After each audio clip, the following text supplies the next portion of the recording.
Hello and welcome to Nirmal Bang, ladies and gentlemen. I'm Hiral Dadia. We have with us George Heber Joseph, CEO, CIO at ITI Mutual Fund, joining in. George, welcome to the show and always a pleasure to speak to you. George, let's start overall with the markets right now. Clearly, we have been in a bull run. With the kind of data that we are seeing that's coming out, from the macros, the kind of record highs that we are hitting as well in terms of the equity markets. However, one glitch that we see is the news that keeps coming out of the global markets, and that somewhere starts to play spoil sport, at least in the short term. What would your view be and your advice to the investors?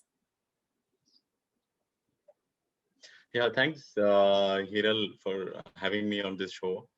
So it is interesting times. Actually, markets have been going up last 1.5 years, and we were also extremely positive since March 2020. For March 2020,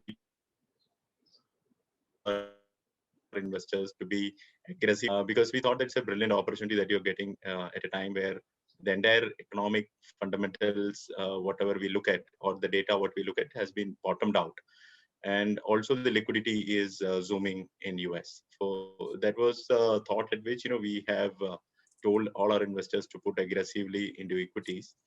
And today, if you see our last commentary, which has gone by in the month of June, to all our investors, we have told our investors to be cautious on equities from the near-term perspective, because we believe that the run-up has been too sharp and too quick. So we need to take some money out of the table, especially the broad basing of the markets have already happened in the last 6 months. Mid and small cap have been firing all around. So we were the earliest proponents of mid and small cap from October 2019, when we saw the mid and small caps as or the economy has bottomed out. But COVID came in between and created a spoil sport, which we never expected. But nevertheless, even today, from a 5-year perspective, we are still believing that situation to continue. But as an investor today, how he should approach is, take some profits out of the table and keep at least 30% cash in your books, so that you will have some cushion when the markets correct. And bull market corrections are generally very brutal as well. Correct. Hello. Yeah, go on, George. Yeah, for bull Yes. market correction is generally very brutal, and that is what we think. After a big up move, take some profits out of the table and book some profits is very important, and keep some 30% kind of cash in your portfolio. For that is what we would be advising. So we are telling all our investors, especially in mid and small cap, to go in STP or SIP route if you're investing into equity funds.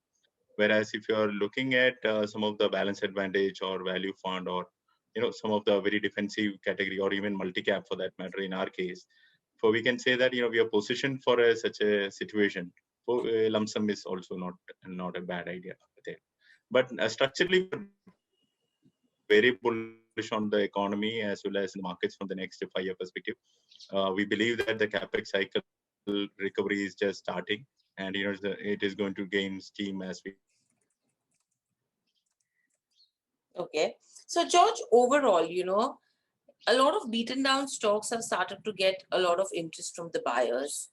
Uh, you know, Overall, infra stocks is something where there is a lot of interest right now. Commodities have been very on an uptrend. In fact, I think you have been bullish on commodities and real estate as well as mid and small cap segments since a very long time right now. Do you think there are any dark horses which can be looked at from this segment? Right. Here, if you look at some of the sectors like capital goods, engineering, and also industrial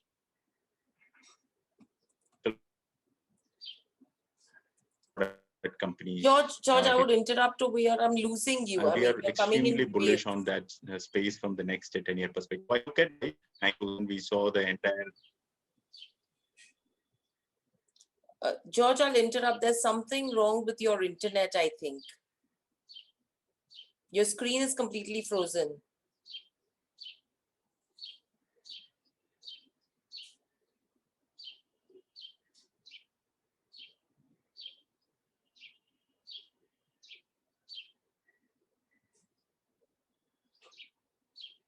George, are you able to hear me?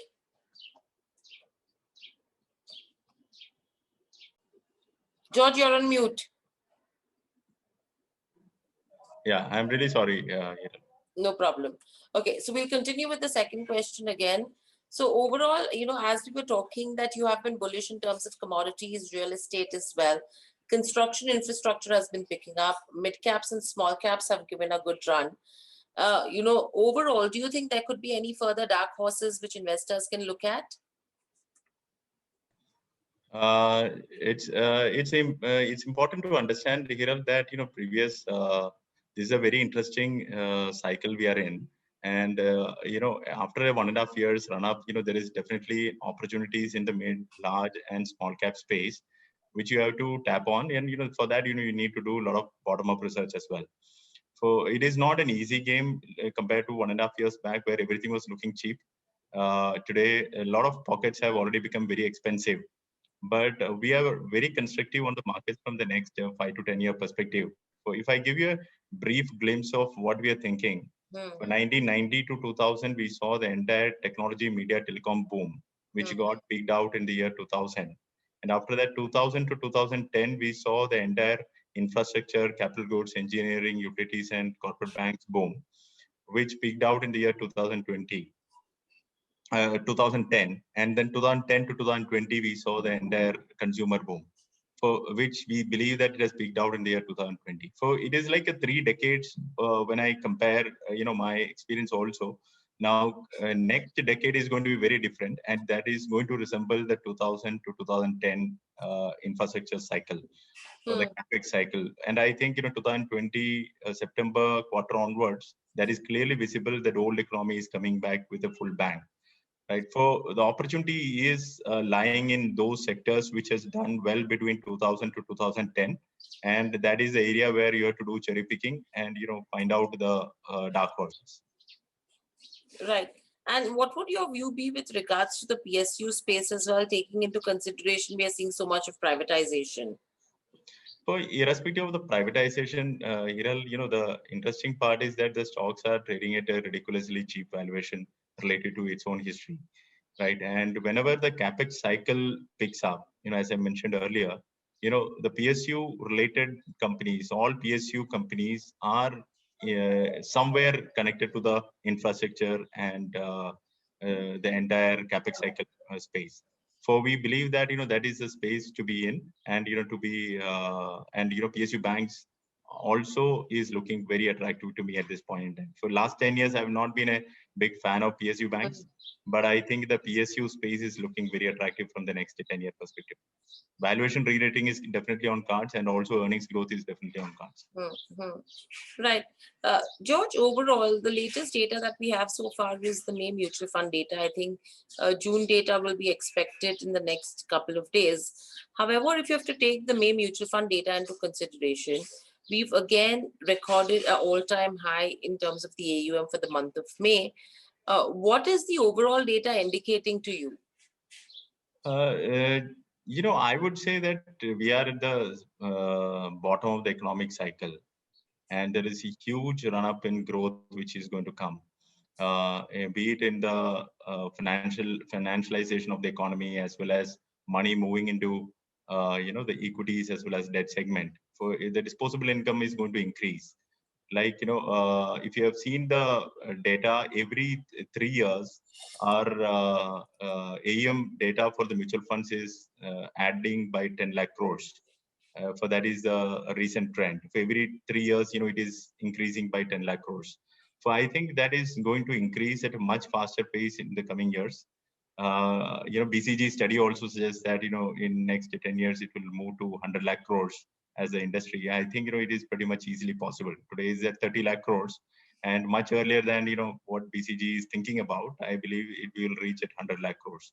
So the run is very much there. It is because the GDP itself is can quadruple in the next 10 years. So that is the kind of situation we are in. So I'm extremely positive on the entire flows. And in the global context, there is no other country like India which is looking as a sweet spot, right, in terms of growth as well as in terms of the demography demographics also, if you see, it is like average age of Indians is 29, whereas in China it's 39. So Correct. it's like we have 10-year headway even compared to China. So we are at an infrastructure is clearly underpenetrated. It has to improve substantially in the country. And I believe that there is a humongous growth. Even when we sleep, India's GDP is growing at 6%, right? Mm. And for nominal GDP growth in this year onwards, my expectation is that it will grow upwards of 12-13%, and which has not been the case in the previous 10 years. The earnings growth cycle is just picking up, and it is going to gain steam. So there will be a lot of noise around the taper tantrum and the inflation and things like that, which will put people at bay. But I would say that if you have a long term view at this point in time, even today it looks very interesting to me from participating in the equity and growth point of view.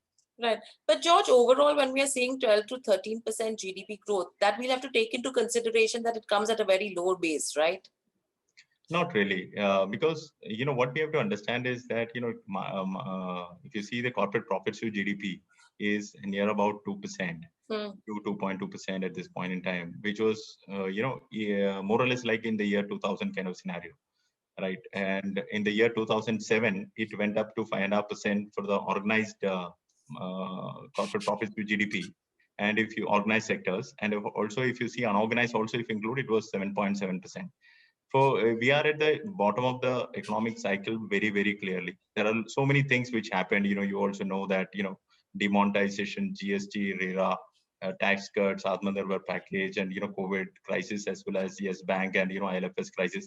So there are so many things which went by in terms of crisis, as well as some reforms, which were hard hitting in the near term, but it is becoming like a tailwind in the long term. So to my mind, last 10 years was a significant down cycle which we saw, which is turning out to be all the tailwinds of the reforms also going to be seen in the coming years. Like GST, for example, 1.5 lakh crores and above will be the run rate per month. And if you see the budget which government has put in place is like extremely conservative budget in terms of the collections in terms of collections of excise duty, as well as the direct and indirect taxes. So to my mind, there is a cushion which government has built in to the extent of 5 lakh crores, which can ultimately become very, very, interesting. For overall, the structure of the economy is far better than, previous 10 years. And we have seen a massive down cycle, and, we are now coming out of that down cycle. So it's a long way for growth. So we are just at the cusp of recovery. So there's nothing that you have to worry about. But ultimately, corrections will come, right? And bull market corrections can be looking very, very brutal also. It would be quick correction of 1 month or so, and which you have to jump in and buy at that point in time. Right. So, George, overall, now that we spoke about the mutual fund overall AUM, last month, liquid and overnight funds saw a major outflow. Any major reason that you pick up that as to why this kind of an outflow that we've seen? Yeah, because CBLO rates are very low at this point in time. As you know, the interest rates itself is very low, and people are trying to venture into. And there is a sentiment which today, as far as the retail investor is concerned, they are thinking about, or even the corporate investors, they are thinking that equity is far more less riskier than a debt fund. So because paltry sum of 3%, 3.5% in liquid fund returns looks abysmally low to in the minds of people, because equity funds are providing humongous returns in the past 1 year, 1.5 years. So people are taking more risk at that point in time, which is a little bit concerning, because retail investors generally come at the fag end of the bull run. So if you see, the retail participation has been phenomenal in the last 1.5 years, especially in the last 6 months. And that's why the mid and small cap, the breadth has increased, and markets is moving up. So I would say that's why we have a little bit of caution. As we communicated in the last fact sheet commentary by me, we have communicated to all our partners and investors that a little bit be cautious at this point in time, because the run up has been too sharp, and a lot of retail participation is seen. So, and a lot of junk stocks are moving up. So you be a little bit cautious. This is not the time to venture out and buy into equities in a full swing. Keep some 30% cash in the books, and play a little bit safe. And in March 2020, we have written an article in Economic Times, and we have talked to all our partners, saying that this is the time to go out and buy equities aggressively and put in lump sum. But today my stance have changed a little bit, uh, Mm. especially looking from the near term perspective. Right. And what would your view be with regards to where debt-oriented funds go? Yeah, but I think, see, debt funds are having much better risk-adjusted returns relative to equities when, if you are having a little bit conservative mindset, right? So the thought is that you have to be careful about investing into debt also, because investing into debt is nothing but you are giving loan to a company or a loan to government. So that is a typical thing. You are not getting the equity participation like buying an equity shares. So the first question you have to ask yourself is that am I investing in the fund where the money will come back peacefully? And that's where a lot of chaos has happened in the past 2 years. For what we believe is that there is definitely a case to look at debt from a long-term asset allocation point of view. So if you are investing into equity, debt, everything cannot be in the equity and everything cannot be in gold. You need to have certain set of asset allocation being built in your portfolio mix. Debt also stands a chance to get into that. And in my view, today, as I mentioned, 30% should be at least into safer investments. So I would say 30% should be there in debt, and especially dynamic bond fund is something which we like as a, and we are positioning ourselves as a it's a solution rather than in clear investment, because investor typically finds very difficult to understand the interest rate cycle, Mm. and they burn their fingers going and putting money at the wrong time in a long duration bond fund, and and also don't make money, especially in a short duration bond fund, if you are at the wrong side of the interest rate cycle. So what we realize is that we need to provide a solution Mm. which will meet the investors in need. And in terms of there are 16 categories in the debt funds, so you don't know which fund to choose from. That is a typical problem which investor face. Second is that he doesn't know which part of the interest rate cycle are we in, whether we are at the peak of the interest rate cycle or the bottom. Third is they don't know whether what is the risk carried in each product, right? So what we want to make it very simple. So we have said that the ITI Dynamic Bond Fund is a solution to you. You don't need to worry about all these things, and Mm. just Mm. come and invest in it from a long term perspective, and that will meet your debt allocation needs. And that is typically the positioning that we have. And what we have seen is that the problem with most of the category participants is that we don't provide the enough liquidity also. So what Mm. we said is that this will be a 60 to 80% into government bonds, and the fund manager will juggle around between the maturity buckets peacefully and generate the returns what it Mm. required to be made in that category. So it is a very interesting space to be in debt, especially when the interest rates are moving up, and inflation is moving up. So we still believe that asset allocation is very much important, and debt is far less riskier than equity Mm. from all risk-adjusted return perspective. And today also there is a merit to looking at product like dynamic bond fund is what we believe in. Right. So probably dynamic bond funds could be one of the core investment bets that we could see in 2021. Now, with this, George, the SEBI has approved amendments to mutual fund rules as well, which may require fund houses to invest more in their new fund offerings depending on the risk level to ensure more skin in the game. How would this impact a house like yours? And what will you make of the rules that have been changed? Yeah, I think Sebi has been coming up with a lot of new rules on a prospective basis, which is very important from the fund health perspective, fund house health perspective. I think whatever rules have come in, I didn't see anything which is materially negative, and it is all prospective, and it is very much required in my view. And what we have seen is that seed capital, what we have to put in the fund, if it is being increased a little bit more by the fund house, I don't think it is going to materially Hmm. change thing. It is only increasing the the skin in the game, as you rightly mentioned. Hmm. And also the fund managers putting money into the fund also has been talked about by Sebi. I think that is also good because there should be clear alignment of interest between the fund managers as well as the fund houses and also the investors. So Hmm. I think it is required because we are ultimately dealing with the public money, hard-earned Correct. money of individuals. So a regulator has to come with these kind of rules, and we are quite okay, and we are Hmm. fine with those rules, and it is required in my view. Right. And additionally, we are going to see the entry of another 4 to 5 tech-dominated players in the mutual fund industry. Do you think it could cause any disruption for mid-sized AMCs owing to this?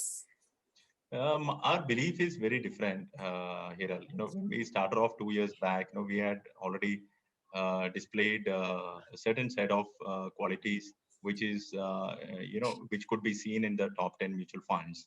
Hmm. And what we have done is that we have invested in the infrastructure, we have invested in people, we have created a good investment team, and also we have created the digital landscape pretty open for all the investors to invest in.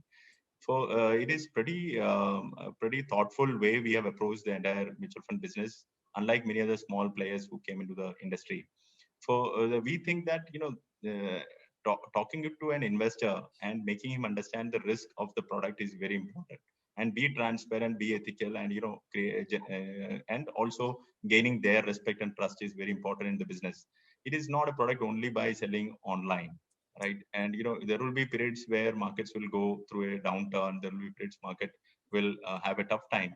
So unless otherwise, if you handhold the investor properly, Hmm. you are not going to get you're not going to gain their trust or make money. So typically I will say that what happens in a mutual fund is investor returns and fund returns are very different. Like fund Correct. returns, when we say that it is only for the fund house to showcase that how much returns they have made, but the investor would have come at the peak and taken out the money at the bottom, right? And the investor return will be very different from the fund returns. So I would say that hand holding is an important aspect, and I strongly believe distributor led franchise will succeed in the long run. And we have seen examples like highly high tech countries like Japan. Still the distribution model works, Hmm. right? And we still believe that distributors are indeed an essential part in the value chain, who can actually disseminate the information regarding the product features as well as the risks to ensure that the investor is mindful about where he is investing and what he is investing. Right. And overall, with the whirlwind of changes in the recent past, what steps were needed to be taken by ITI AMC to adapt to these changes? Because we've seen that there has been a change in your investment strategy as well. Yeah, so we our philosophy has been very simple. We have from the beginning itself, we have thought about what is that we want to portray ourselves in the marketplace, and how we want to position ourselves. So if you look at our investment philosophy, it's very simple. We have mentioned that we SQL is our investment philosophy. It's very simple. What I believed and what I've understood in the last 30 years of investing career of mine, what I realize is that you have to buy good quality companies, you have to buy good quality bonds, you have to buy, less leverage companies, and you have to buy at a very attractive valuation. So S stands for margin of safety, Q stands for the quality of the business, and L for low leverage or liquidity. So these aspects is very much required while you're investing. And if you continuously focus on this philosophy and aim at building the portfolios will be Mm. resilient to various shocks, and also it will generate a reasonably good risk adjusted return in the long run. So we are not telling investors that you will be the best in the category all points in time. We are saying that Correct. we'll be the best risk adjusted return generator in the long term, and that is how the long term wealth creation will happen, which is our logo. If you look at like long term wealth No. creators, so we would like to run a very transparent mechanism, and also we have a strong investment philosophy in place. I think the strategy we don't need to adapt at all. We Mm. will look for changes, what is happening in the industry and things like that. But the general belief what we have is, if we position ourselves as a solution provider to meet the needs of the investor at different points in time, and run the products very diligently, sensibly, transparently, and ethically, the sky is the limit, because the like every 3 years 10 lakh crores is getting added in the industry. So you have to get the pie from that, right? So Correct. sky is the limit in our view. So there is not much of changes which we have done per Hmm. se. Only thing is that we have made it much more digital focused. As far as the COVID is concerned, we have made our product offerings more available on the digital platform as well. Right. And very lastly, George, overall, everyone's expecting the reclassification of shares by Amphi as well. I think this week is what the expectation is. Which sectors do you think could take center stage on the back of the reclassification? Can you repeat, Hiral? I missed No, it. I'm saying, George, Amphi will be doing a reclassification as well. So, what sectors, according to you, could take center stage in that reclassification? Yeah, so I'm not too sure about the reclassification, how it is going to pan out. But one thing I can tell you very clearly is whatever reclassification happens, ultimately the investing is a simple, common sense game. Hmm. And if you invest from a long-term perspective with a bunch of good quality companies in your portfolio, the Hmm. returns are going to be significantly in your favor. So you have to buy it cheap. Secondly, you don't run behind the euphoria, and you can sit back and think, where the valuation is on your side, and buy low leverage companies. For these three things, if you see from November onwards, the companies which have been running, the stocks which have been running are more leverage entities, Correct. because it is the expectation is that the economy is going to open up. And secondly, there is a significant amount of growth coming in the capex cycle, or the commodity sectors. So people have been ignoring the leverage part and running into these names. Hmm. But what I feel is that even within the commodity basket or infrastructure or capital goods or engineering basket, if you're picking and choosing, buy good quality companies within that, which is having good balance sheets and P&L account, and has good growth prospects, that will safeguard your interest and potential downside also, protect your potential downside also. So whatever classification happens, we are Hmm. very constructive on equities from the next 5-year 10-year perspective. As I mentioned, this is the fourth decade which I am seeing equities, and I believe this is going to be one of the wonderful investing time frame in my history of investing. And we are going to see a massive boom in the economy, as well as especially led by all the capex cycle plays working out in your favor. So to my mind, it is going to be interesting time, but you have to take some point in time. You have to think as a fund manager. What I do is, some point in time I have to take a pause and think that is this a time I have to safeguard money or protect, or make money. So Correct. today, in my view, in the near term outlook, we want to protect money, and we don't mind underperforming in the near term for that matter. And there will be a time where again we'll be increasing our positioning or aggression in the portfolio. Like last 1.5 years we were in aggressive positioning, and last 1 month we have been in a very very defensive positioning.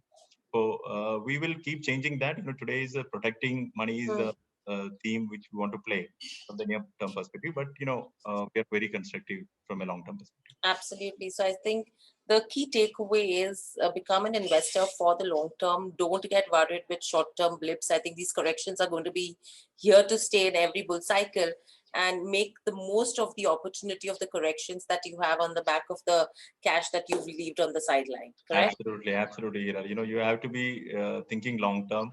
Near term is only a voting machine, and it is not, then it is as good as gamble in the near term.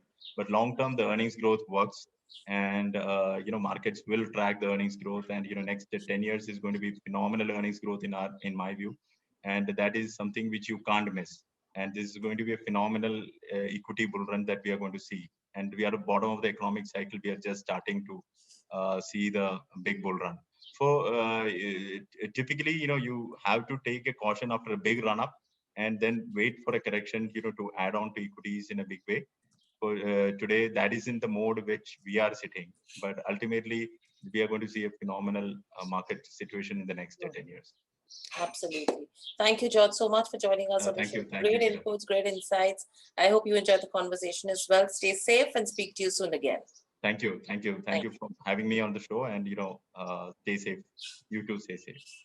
Subscribe to our YouTube channel for in-depth interviews of India Inc. and press the bell icon so that you do not miss our updates.